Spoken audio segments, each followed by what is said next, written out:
So I'm about to share with you some information that you're not going to get really anywhere else, especially not on corporate media, especially considering the things that they've been talking about as of late, and we'll get into that during the duration of this video. But so what I have here is an article from Steven Simler on Substack.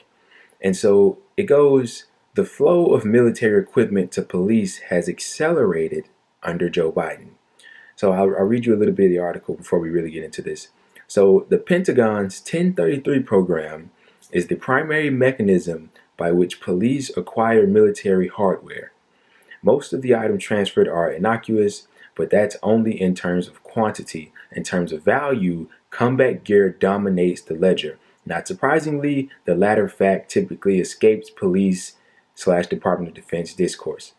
Material is what's counted here. The values below reflect that of military hardware, controlled equipment transferred through the 1033 program, and not the office supplies or generators or t-shirts or whatever uncontrolled equipment. And so here's a chart that details it. The flow of military gear to police is sped up under Joe Biden. So just for a quick comparison, this is the acquisition value of the 1033 program transfers, okay, from April 2020 to March 2021. So under Trump's fourth quarter, okay, in his term, in his 2020 term, under the fourth quarter, it was $13 million. Okay. Under Joe Biden's first quarter in 2021, it's $34 million. That's the acquisition of value of the 1033 program transfers. Okay. Just for this first quarter. All right. And so it details here the most common items sent to police this quarter were firearm magazines, 940 in total, 600 for 9mm pistols. We got rifles, M4s, M16s, more rifles, military vehicles. I mean, this is absolutely ridiculous. And so it hits on a little bit of policy here. Congress needs to pressure Biden to issue an executive order, which he can, to prevent future transfers and recall. This is very important, to recall military equipment from police custody. Unlike the uncontrolled equipment referenced above, controlled equipment, dangerous stuff, is on a conditional loan. Biden can simply order the Department of Defense to take it back from police. Now, before I get into something else that I want to get into, which is on securityreform.org, just to give you just a quick briefing. So controlled equipment is essentially all the shit that they use as scare tactics. The controlled equipment are the tanks, the Humvees, the machine guns, the riot gear, the shields, the bullets, the tear gas. That's controlled equipment. Now, uncontrolled equipment is stuff like socks, flashlights, little gadgets, and stuff like that. Okay, a little bit more on the history of the 1033 program. This is from securityreform.org. The 1033 program, or LESO program, has transferred more than $7.4 billion worth of Department of Defense property to more than 8,000 U.S. law enforcement agencies since its inception in 1997, and Bill Clinton signed off on that. Existing efforts attempt to reform this military-police collaboration. It cannot be reformed. It must be dismantled. Okay, so essentially, they've been shoveling so much money and so much militaristic equipment to the police for years now, for decades. What basically happens is, we have a bloated military budget. If you don't know that, we do. Okay, it's over $900 billion. And so basically, they have so much shit, the excess of it gets passed on down to our police forces around the country. And this has been occurring for some time now, for a while now. And so the police forces aren't really even police forces anymore. They're just like militias. And they have all this dangerous equipment. And the old-fashioned saying, if all you have is a hammer, everything looks like a nail. And so there's a direct correlation between police murders, police killings, and the amount of killing hardware that they have in their possession. Okay, it's the same thing with gun violence. The more guns, the more gun violence. Okay, and so this on securityreform.org, it elaborates a little bit, and I want to read a little bit more to you. So it says, for the Department of Defense and law enforcement, there's a self-serving political dimension to police militarization. The 1033 program inflates the Department of Defense's budget and those of the state and local police departments. Perhaps this is why one of the primary justifications used by police forces to justify the receipt of military equipment from the Department of Defense is that it saves money. Yet this justification assumes that police forces would purchase military equipment anyway. They would not. Police forces say so themselves. In the 2018 study, small police departments reported that they use the 1033 program to obtain equipment they otherwise couldn't afford, such as MRAPs, aircraft, and rifles. One survey respondent from a small police force said the cost of a single MRAP, listen to this, would exceed the department's entire annual budget. Large police forces report the same thing, but note how the program allows them to obtain really expensive military items like surveillance aircraft. Still, police forces report these military acquisitions as savings commensurate with the cost of the equipment received. This assumes the equipment is both necessary, it isn't, and would be purchased anyways. It wouldn't.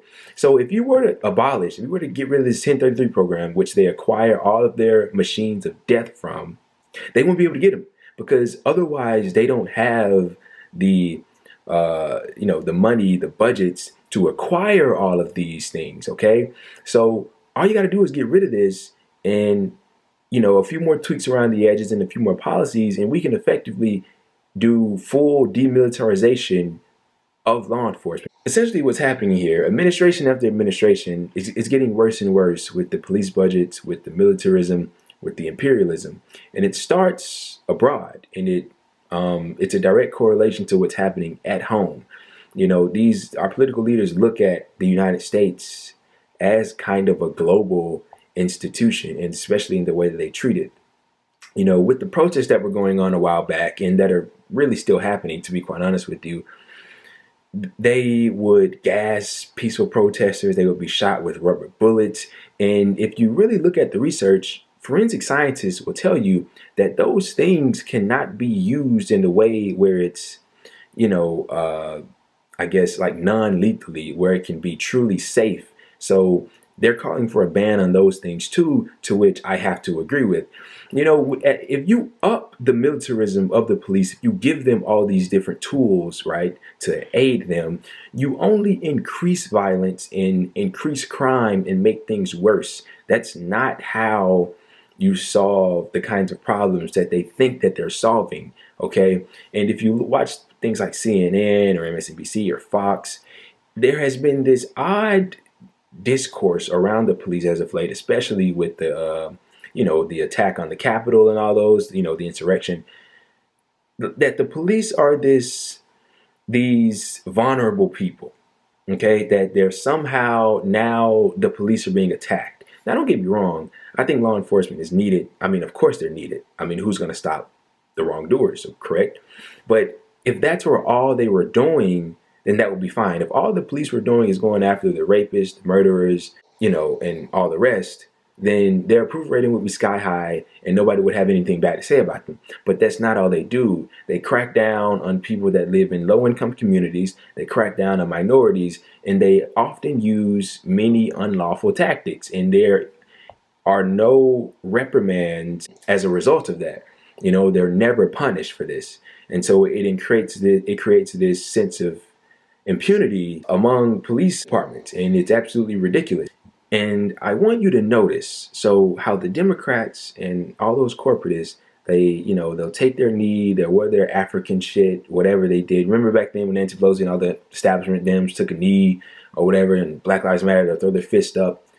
This is what they're doing. This is what they're supporting. These are the kind of policies that they support. Don't let the rhetoric fool you. Oh, Black Lives Matter, we have to end police brutality, but Joe Biden's set to increase the militarization of the police, to increase their budgets, okay? When people say defund the police, people look at them like they're crazy, but in fact, they're the sane ones. They truly are, because it's insane where our police are in this moment in time. I mean, the militarism is at an all-time high, and it can't be understated whatsoever. And people, they'll gaslight you, they'll strawman you all day and say that you don't want police, that you want to abolish police, but those are people that are just hyperbolic and extremely reactionary. Imagine if the protests weren't about Black lives. Imagine if the protests were about Medicare for all, or ending the wars, or a Green New Deal, or legalizing marijuana everywhere across the country. Imagine if the protests were along those lines and they treated the people the way that they treated the people when they were protesting for Black lives. Just think about that for a second. Imagine protesting for healthcare and the police coming out in droves to shoot you with rubber bullets and tear gas you. I mean, that's where we're on our way to. That's where we're on the path to. And so we have to keep the protests going. We have to keep advocating for things like this because the media isn't going to talk about it. They're going to fearmonger about the police not being paid enough, not having a big enough budget, not having enough Humvees, not having enough machine guns, not having enough aircrafts, okay? And it's only going to exacerbate the problem. And soon enough, as if we aren't already, we'll be in a true police state. Okay, and that's not what anybody wants. That's not democracy at all. This is an assault on your freedom.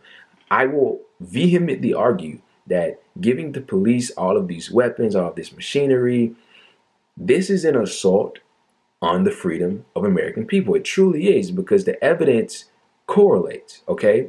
The more militaristic the police are, the more likely they are to do violence and to kill civilians. I mean, it's a fact.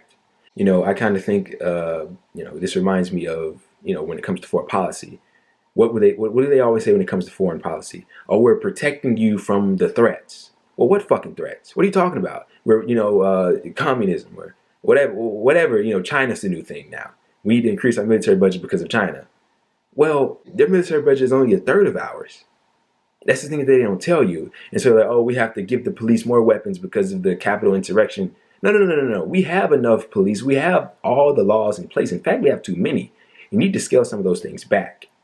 And then you'll see the decrease in crime that you want. And then you'll see the decreases in other areas where the results may not seem so savory.